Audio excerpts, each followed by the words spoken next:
Lately, I've been thinking a lot about violence against women. So, Yeah. like, every time you check the news, there's another horrible story, Right, another hashtag. another hashtag. Yeah. Yeah, just, it feels like a global crisis, It's definitely been front and center in the news cycle. And for good reason. The scale of it's really staggering. It is. Yet it often feels like a silent epidemic.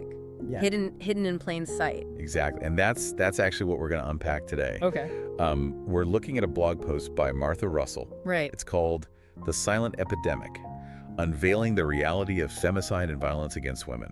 And she paints a really stark picture. I think it's really crucial that we confront this head on. I agree. I think Russell does a great job in this post of really pulling back the curtain on the issue and revealing this really disturbing reality that so many women face around the world. Yeah. And right from the start, she hits us with a statistic that's really hard to ignore. An average of 140 women and girls are killed every single day Wow. by intimate partners or family members. It's a number that's almost too big to really comprehend. It is. It really is. It's a sobering reminder, I think, of the very real danger that so many women live with, often within their own homes. Yeah. And this is a global issue, of course, but the situation in certain regions is particularly alarming. Yeah. Latin America and the Caribbean. That really stood out to me from the blog post as well. Yeah. Can you tell us more about what's happening in that part of the world? In 2022 alone, there were at least 4,050 recorded cases of femicide across 26 countries in that region. That translates to one woman being murdered every 2 hours simply because of her gender. Every 2 hours. That's just horrifying. I mean, we see these stories in the news, but when you put it in terms of those raw numbers, Right. it really drives home the urgency of the issue. Absolutely. And Russell focuses in particular on Mexico in her blog post, where the problem is particularly acute. The femicide rate there has skyrocketed, Wow. increasing by over 200% between 2007 and 2012. By 2020, it had reached a point where 10 women were being murdered every day. 10 women a day. Yeah. Just in Mexico alone. It's a staggering statistic. And I remember reading about some of the cases in Mexico, and it wasn't just the numbers, it was the brutality of the crimes Right. that really shook me. You're right. The level of violence in some of these cases is truly disturbing. The blog post mentions stabbing, Yeah. mutilation, even dismemberment. Yeah. It speaks to this level of dehumanization. Right. It's really hard to grasp. It's like all sense of humanity is just lost in these acts of violence. Yeah. Makes you wonder what leads to this level of brutality. Is it just a cultural phenomenon? Well, culture certainly plays a role. And Russell points to machismo Okay. as a significant contributing factor, especially in Latin American cultures. So for those of us who maybe aren't as familiar with that term, can you explain what machismo is and how it ties into this issue? I think machismo is it's more than just a cultural quirk. Yeah. It's really a system of beliefs that perpetuates male dominance and control. Think of it as a lens through which many societies view gender roles, and not just in Latin America, by the way. Right. It reinforces this idea that men are entitled to power. And sadly, violence often becomes the tool to assert that power. So it's not just about men being tough or strong. It's about this belief system Yeah. that puts them in a position of superiority and control, I think so, yeah. often at the expense of women. Yeah, exactly. And within this framework, women are often seen as subordinate. Right. As possessions to be controlled rather than equals deserving of respect. It's disturbing to think how deeply ingrained these beliefs can be. And while it's tempting to point to culture as the sole culprit here, Right. I know from Russell's work and from my own reading that violence against women isn't confined to any one culture Right. or region. Yeah. It's a global issue, and it's got complex roots. You're absolutely right. It is important to acknowledge the cultural context, but it's equally crucial to recognize that this isn't solely a cultural problem. Yeah. There are a multitude of factors at play here, including deeply rooted socioeconomic inequalities. That makes sense. Yeah. Can you give us some examples of how socioeconomic factors contribute to the issue? Sure. Take the wage gap, for instance. In Mexico, a country that Russell highlights, Right. women earn just 68% of what men make for the same work. Wow. That's a huge disparity. It is, and this economic disparity has ripple effects. It can make it much harder for women to escape abusive situations. Right. Because they may be financially dependent on their abuser. So it's not just about the physical violence, it's about creating this cycle of dependence. Yeah. And vulnerability. That makes it incredible. And it's important to remember that these systemic issues aren't static. Even crises like the COVID-19 pandemic, Right. which we've all lived through, have been linked to a surge in domestic violence worldwide. It's a stark reminder of how interconnected these issues are. Yeah. And how easily progress can be undermined when these underlying inequalities persist. Exactly. But if violence against women is so pervasive, what is being done to address it? What about justice for the victims? That's where things get even more disheartening. The lack of justice for victims is a significant problem. Yeah. Again, using Mexico as an example, between 2012 and 2013, only 24% of identified femicides were even investigated by authorities. Wait, only 24% were investigated. What happened in the other 76% of cases? They went largely unaddressed, which Yeah. effectively sends a message that violence against women is tolerable. It's not a priority. Right. And even of those that were investigated, only a tiny fraction, a mere 1.6%, resulted in a sentencing. So less than 2% of identified femicides in Mexico actually lead to a conviction. That's right. That's shocking. It is, and this impunity is a huge problem. It reinforces the idea that perpetrators can act without consequence, Right. and it discourages victims from coming forward. It creates this chilling effect where women are afraid to speak out, afraid to seek justice because the system itself seems to be stacked against them. Exactly, and that silence, that fear, is what allows this epidemic to continue. It's clear from what we've discussed so far that this issue is incredibly complex, with deep roots in culture, economics, Yeah. even legal systems themselves. But we can't let that complexity paralyze us. Right. We need to find ways to break through the silence, Mm. to challenge the status quo, Mm. to demand better for women everywhere. Absolutely. Awareness is the first step, but Yeah. it needs to be followed by action. And that's what we'll delve into next. So how do we move from awareness to action? Right. You know, it feels like such a monumental task. Right. Tackling a problem as deeply rooted as violence against women. It definitely does feel that way sometimes. Yeah. But I think that's where Martha Russell's blog post offers some hope. Okay. She doesn't just lay out the problem. Right. She also points towards potential solutions. Yeah. And I found that really encouraging. I agree. I think Russell really emphasizes the importance of a multifaceted approach. Yeah. Recognizing that there's no single magic bullet to address an issue as complex as this one. That makes sense. What are some of the key strategies she highlights? Okay. Where do we even begin? Well, she stresses the importance of starting early with education and awareness. Okay. We need to be teaching boys and girls about gender equality, respect, and healthy relationships from a young age. Ideally, before those harmful stereotypes even take root. It's about changing those deeply ingrained attitudes that we talked about earlier. Right. Right. Not just teaching facts, but really fostering a culture of respect and understanding. Exactly. And this education can't be limited to schools. Right. It needs to extend to families, communities, even workplaces. Everyone has a role to play in creating a culture where violence against women is simply not tolerated. So it's about a fundamental societal shift, not just a few educational programs here and there. Right. It's about changing the very fabric of how we think about gender. Yes. And power. Precisely. But education alone isn't enough. Russell also advocates for legal reforms. Okay. We need stronger laws against domestic violence and sexual harassment with real teeth. And we need to ensure those laws are effectively enforced. That brings us back to the issue of impunity that we discussed earlier. Yeah. It seems like strengthening those laws and holding perpetrators accountable is crucial if we want to see real change. Absolutely. We need better mechanisms to ensure that justice is served and that victims feel supported and empowered to come forward. Speaking of support, Russell's post also highlighted the importance of providing resources for survivors. Yes.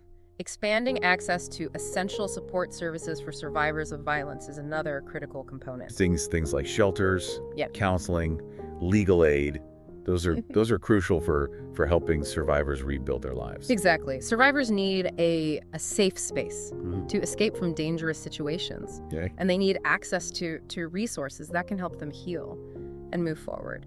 And this also ties into the economic empowerment piece that we discussed earlier. Giving women the financial resources and support they need to break free from those cycles of dependence is so important. Absolutely. Economic empowerment is crucial, not just for individual women, but for shifting the power dynamics within society as a whole. Right. But perhaps the most challenging, yet arguably the most important aspect, is tackling those deep-seated cultural norms. Yeah, we're back to that idea of a fundamental societal shift. How do we even begin to dismantle something as ingrained as machismo culture, or the broader systems of patriarchy that fuel this violence? It feels like such a massive undertaking. It is a long and complex process, no doubt. But Russell suggests that one way to challenge those harmful macho stereotypes is to promote what's often called positive masculinity. So highlighting male role models who embody respect, equality, and healthy emotional expression, showing a different way of being a man. Right. One that doesn't rely on dominance or control. Exactly. It's about demonstrating that true strength lies in empathy and respect, not in aggression or violence. And it's not just about finding those positive examples. It's about actively engaging men and boys in this conversation. You're absolutely right. Men need to be active allies in this fight. There are programs out there that are successfully engaging men and boys in gender equality efforts.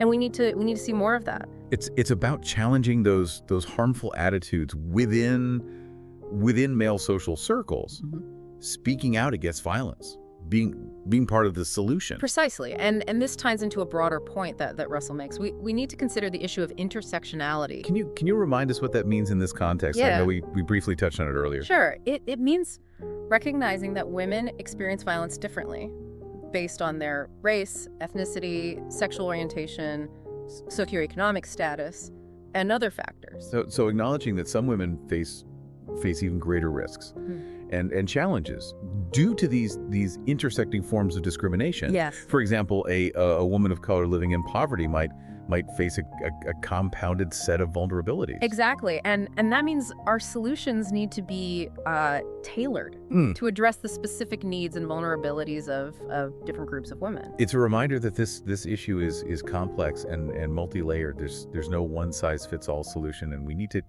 to approach it with nuance and sensitivity. You've hit the nail on the head. That nuanced approach is crucial. And one more thing that Russell emphasizes, which I think is incredibly important, is the need for better data collection. Why is that so important? It seems like a rather technical point. Amidst all these broader societal issues. It might seem technical, but it's actually fundamental. We can't effectively address a problem if we don't fully understand its scope and its nature. Better data can help us identify trends, pinpoint areas where interventions are most needed, and measure the effectiveness of our efforts. It's about using evidence to drive meaningful change, rather than relying on assumptions or anecdotes. Exactly. We need reliable data on the prevalence, causes, and consequences of violence against women if we want to develop truly effective policies and interventions. It seems like there's a lot of work to be done on multiple fronts, but there are also some concrete steps that we can take, both as individuals and as a society. What are your thoughts on that? I agree. I think it can feel overwhelming. But it's important to remember that every action, every voice raised, every conversation started contributes to the solution. It's about chipping away at this problem from all angles and recognizing that change happens incrementally. So what can we as individuals do? Where do we fit into this larger picture? That's the question we'll explore next. So we've covered a lot of ground in this deep dive. We have. From the grim statistics to the complex cultural and socioeconomic factors that contribute to this global epidemic of violence against women. Right. And it can feel overwhelming at times. It can. But I keep coming back to something you said earlier. Every action, every voice raised contributes to the solution. It does. So let's talk about those actions. What can we as individuals do to make a difference? I think it's easy to feel powerless when you're faced with such a massive problem. But it's important to remember that change starts at the individual level. Each one of us has a sphere of influence, and we can use that influence to challenge harmful attitudes, support survivors, and advocate for change. I like that, focusing on our sphere of influence. And it makes the task seem less daunting, more manageable. So what are some concrete steps that listeners can take within their own spheres? Well, the first step is always education. Okay. Read articles like Martha Russell's blog post. Right. Learn about the scope of the problem, both globally and in your own community, and share that knowledge with others. It's about raising awareness, breaking the silence, but also about equipping ourselves with the knowledge we need to understand the complexities of the issue. Exactly. And then start conversations. Talk to friends, family, colleagues, even strangers. Yeah. The more we talk about it, the less of a silent epidemic it becomes. It's about normalizing these conversations, right? Making it okay to talk about something that's often shrouded in shame and stigma. Yeah. And as we have these conversations, we can also start to challenge those harmful attitudes and stereotypes that perpetuate this violence. Absolutely. Don't let sexist jokes slide.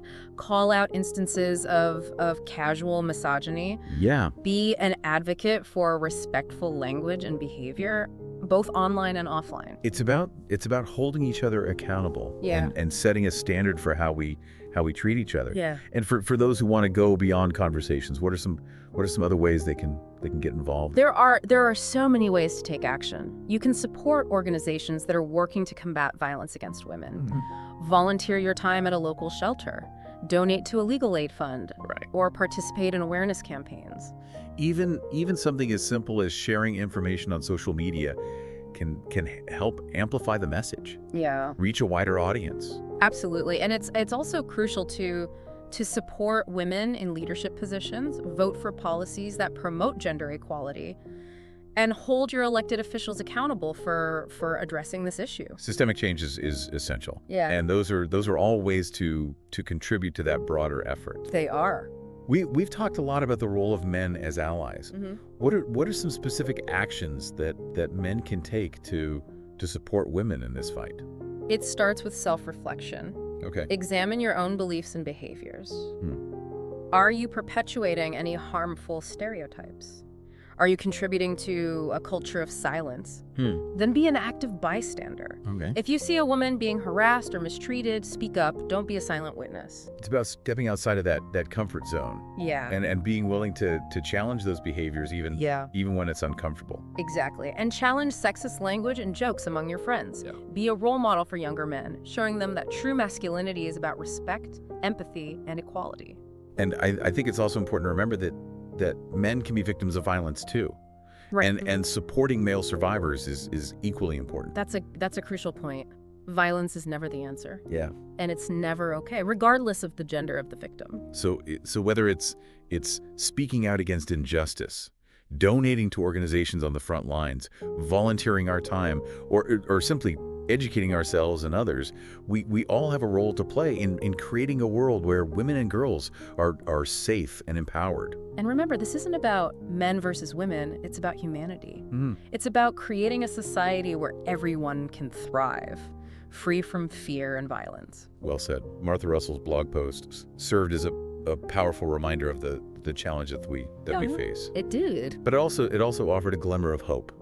You know, it showed us that there are things we can do both individually and collectively to combat this epidemic. It's a call to action for all of us to break the silence, to challenge the status quo, and to create a future where violence against women is not just condemned, but unthinkable. To our listeners, we leave you with this question. What will you do to break the silence? Let that question be a catalyst for reflection, for conversation, and most importantly, for action. Because even the smallest ripples can create a powerful wave of change. Thank you for joining us on this deep dive. Till next time, stay curious, stay engaged, and stay informed.